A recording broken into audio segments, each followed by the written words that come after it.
अस्सलाम वालेकुम दोस्तों, सोच ਦੇ ਸਫ਼ਰ ਦੇ ਨਾਲ ਡਾਕਟਰ ਰਫੀਕ ਤੁਹਾਡੀ ਖਿਦਮਤ 'ਚ ਹਾਜ਼ਰ ਹੈ। ਤੇ ਦੋਸਤੋ, ਮੈਂ ਅੱਜ ਇੱਕ ਐਸੀ ਬਿਮਾਰੀ ਦੀ ਗੱਲ ਕਰਾਂਗਾ ਜਿਹੜੀ ਕਿਤਾਬਾਂ 'ਚ ਤਾਂ ਨਹੀਂ ਮਿਲਦੀ, ਲੇਕਿਨ ਉਹ ਇੱਕ ਬਿਮਾਰੀ ਜ਼ਰੂਰ ਹੈ। ਸ਼ਾਇਦ ਆਉਣ ਵਾਲੇ ਵਕਤਾਂ 'ਚ ਉਹਨੂੰ ਬਕਾਇਦਾ ਬਿਮਾਰੀ ਦਾ ਨਾਮ ਦੇ ਦਿੱਤਾ ਜਾਏ, ਔਰ ਉਸ ਬਿਮਾਰੀ ਨੂੰ ਤੁਸੀਂ ਇਹ ਕਹਿ ਸਕਦੇ ਜੇ ਕਿ ਲੋਕਾਂ ਨੂੰ ਖੁਸ਼ ਕਰਨ ਦੀ ਬਿਮਾਰੀ। ਇਹ ਤੁਹਾਡੇ ਵਾਸਤੇ ਕਿੰਨੀ ਖਤਰਨਾਕ ਹੋ ਸਕਦੀ, ਇਹਦੇ ਤੇ ਮੈਂ ਗੱਲ ਕਰਾਂਗਾ। ਅਕਸਰ ਲੋਕਾਂ ਨੂੰ ਇਹ ਤੁਸੀਂ ਦੇਖਿਆ ਹੋਵੇਗਾ ਬਿਮਾਰੀ ਹੁੰਦੀ ਹੈ ਕਿ ਉਹ ਕਿਸੇ ਨੂੰ ਖੁਸ਼ ਕਰਨ ਦੇ ਚੱਕਰ 'ਚ ਕੁਝ ਵੀ ਕਰ ਲੈਂਦੇ ਨੇ।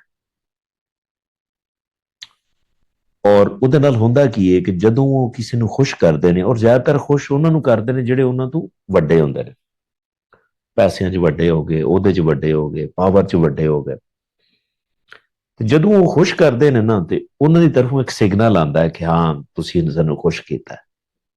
ਫਿਰ ਉਹ ਖੁਸ਼ੀ ਫੀਲ ਕਰਦੇ ਨੇ, ਉਹਨਾਂ ਨੂੰ ਅੱਛਾ ਲੱਗਦਾ। ਅੱਛਾ ਇਸੇ ਵਾਸਤੇ ਲੱਗਦਾ ਹੈ ਕਿ ਜਦੋਂ ਵੀ ਤੁਹਾਨੂੰ ਕਿਸੇ ਸ਼ਖਸ ਤੋਂ ਅੱਗੋਂ ਅਪਰੂਵਲ ਮਿਲਦੀ ਹੈ, ਯਾਨੀ ਕਿ ਤੁਹਾਡੀ ਖੁਸ਼ ਕਰਨ ਦੀ ਇੱਕ ਮਨਜ਼ੂਰੀ ਹੋ ਜਾਂਦੀ ਹੈ, ਉਹ ਤੁਹਾਨੂੰ ਅਪਰੂਵਲ ਸ਼ਖਸ ਦਿੰਦਾ ਹੈ, ਤੇ ਤੁਹਾਡੇ ਦਿਮਾਗ 'ਚੋਂ ਕੈਮੀਕਲ ਰਿਲੀਜ਼ ਹੁੰਦਾ ਜਿਹਨੂੰ ਅਸੀਂ ਡੋਪਾਮੀਨ ਕਹਿੰਦੇ ਹਾਂ। ਔਰ ਡੋਪਾਮੀਨ ਤੁਹਾਨੂੰ ਪਲੇਜ਼ਰ ਦਿੰਦਾ, ਤੁਹਾਨੂੰ ਬਹੁਤ ਅੱਛਾ ਲੱਗਦਾ। ਔਰ ਹਮੇਸ਼ਾ ਯਾਦ ਰੱਖਿਆ ਜੇ ਕਿ ਡੋਪਾਮੀਨ ਜਿਹੜਾ ਨਾ, ਉਹ ਨਸ਼ੇ ਦੀ ਤਰ੍ਹਾਂ ਕੰਮ ਕਰਦਾ ਹੈ, ਕਿਉਂਕਿ ਜਦੋਂ ਤੁਸੀਂ ਨਸ਼ਾ ਲੈਂਦੇ ਜੇ ਨਾ, ਉਦੋਂ ਵੀ ਉਹ ਡੋਪਾਮੀਨ ਖਾਰਜ ਹੁੰਦਾ। ਫਿਰ ਤੁਹਾਨੂੰ ਆਦਤ ਪੈ ਜਾਂਦੀ ਹੈ ਉਸ ਬੰਦੇ ਨੂੰ ਫਿਰ ਖੁਸ਼ ਕਰਨ ਦੀ, ਯਾਨੀ ਕਿ ਤੁਸੀਂ ਹਮੇਸ਼ਾ ਉਹਦੀ ਖੁਸ਼ੀ 'ਚ ਲੱਗੇ ਰਹਿੰਦੇ ਜੇ, ਤੁਹਾਨੂੰ ਆਪਣੀ ਖੁਸ਼ੀ ਭੁੱਲ ਜਾਂਦੀ ਕਿ ਤੁਹਾਡੀ ਫੈਮਿਲੀ ਵੀ ਹੈ, ਕਿ ਤੁਹਾਡੇ ਬੱਚੇ ਵੀ ਨੇ, ਜਾਂ ਤੁਹਾਡੀ ਆਪਣੀ ਹੈਲਥ ਹੈ। ਤੁਹਾਡਾ ਹਰ ਟਾਈਮ ਜਿਹੜਾ ਫੋਕਸ ਹੁੰਦਾ ਹੈ ਨਾ, ਉਹਨੂੰ ਖੁਸ਼ ਕਰਨ ਦਾ ਹੁੰਦਾ। ਔਰ ਤੁਸੀਂ ਹਰ ਟਾਈਮ ਯੈਸ ਕਹਿਣ ਲੱਗ ਜਾਂਦੇ ਜੀ, ਜਿਹਦੇ ਨਾਲ ਤੁਹਾਡਾ ਕੌਨਫੀਡੈਂਸ ਖਤਮ ਹੋ ਜਾਂਦਾ ਹੈ, એનર્ਜੀ ਨਹੀਂ ਰਹਿੰਦੀ।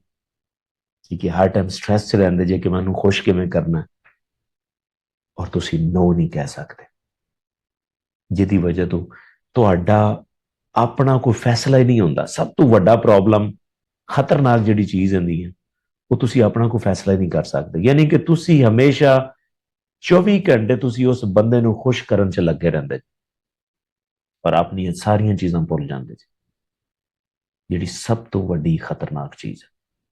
ਉਮੀਦ ਹੈ ਕਿ ਤੁਹਾਨੂੰ ਕਨਸੈਪਟ ਸਮਝ 'ਚ ਆਇਆ ਹੋਵੇਗਾ, ਔਰ ਅਗਰ ਤੁਸੀਂ ਇਸ ਬਿਮਾਰੀ 'ਚ ਮੁਬਤਲਾ ਜੇ ਤੇ ਜਲਦੀ ਨਾਲ ਨਿਕਲ ਆਓ, ਅਗਰ ਤਰੱਕੀ ਚਾਹੁੰਦੇ ਜੇ ਤਾਂ। ਉਮੀਦ ਹੈ ਕਿ ਤੁਹਾਨੂੰ ਕਨਸੈਪਟ ਸਮਝ 'ਚ ਆਇਆ ਹੋਵੇਗਾ, ਲੇਕਿਨ ਫਿਰ ਵੀ ਤੁਹਾਡਾ ਕੋਈ ਕੁਐਸਚਨ ਹੈ ਤਾਂ ਕਮੈਂਟ ਸੈਕਸ਼ਨ 'ਚ ਜ਼ਰੂਰ ਮੈਂਸ਼ਨ ਕਰੋ। ਇਨਸ਼ਾਅੱਲਾ ਮੈਂ ਉਹਦਾ ਜਵਾਬ ਵੀ ਦੇਵਾਂਗਾ, ਹੋ ਸਕਿਆ ਤੇ ਵੀਡੀਓ ਵੀ ਬਣਾ ਦੇਣਾ। ਜਜ਼ਾਕ